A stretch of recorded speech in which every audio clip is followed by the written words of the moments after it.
as I look over, I see that we are just about running out of time. Yet there's one more question that I want to ask you before I let the audience get to you.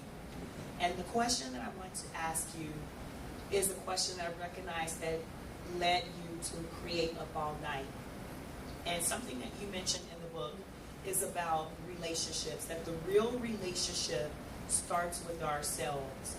Having been someone who has recovered from taking yourself for granted, what do you recommend others do to truly love themselves? And you know that I'm referring to your chapter, Of Course I Love Myself. Yet as you said in that chapter, you had to recover from taking yourself for granted.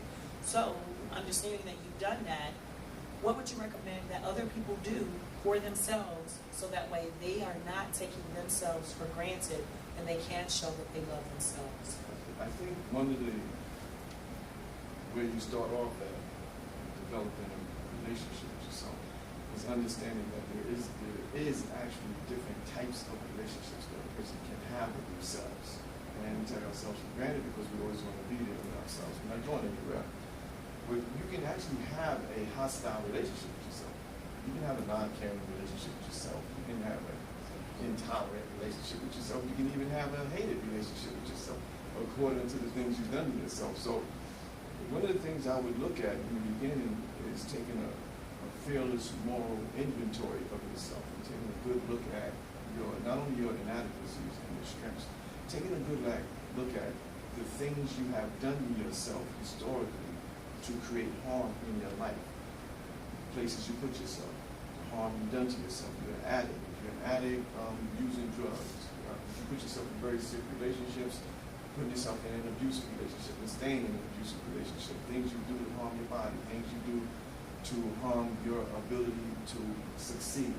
So taking a good look at the things that you do to yourself is a very good indication of how you feel about yourself. Now, we both know that self-esteem, healthy self-esteem, or self-esteem, just left as is, means the real way you feel about yourself.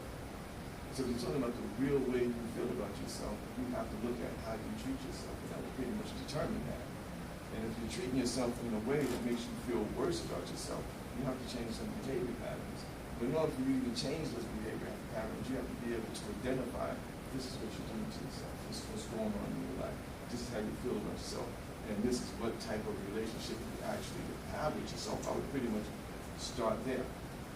Another important thing is when you're doing this inventory is understanding your own humanity.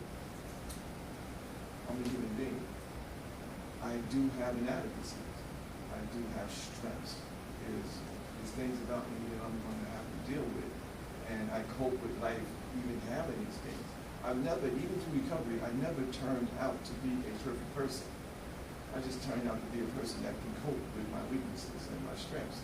I can utilize my strengths a lot better than what I used to. And I can cope with my weaknesses a lot better than I used to. But they're still there. I love myself. I love myself because I know that at the end of the day, I'm going to protect myself better than anybody I could ever meet in my life. I know this. I know self-preservation, first of all, nature actually works for me. I understand that it needs to work for me. I understand that I need to put me first, but it's not a self-centered thing. I have to do that. I have to protect me in order to protect my loved ones. I have to be protected. I have to be straight. I have to walk a certain path in order for me to do that for anybody else. And so self-esteem is the number one thing that we can work on, we can focus on, that would allow us to see that we actually love ourselves. And the way we feel about ourselves is always going to manifest in the way we treat ourselves. No matter what, it's always going to show. Man, I didn't think I would hear a man talk about the S word, self-esteem. Yeah, the fact that you talked so heavily about self-esteem, and I love your phrase when you said how we treat ourselves, when we think of ourselves manifests in how we treat ourselves.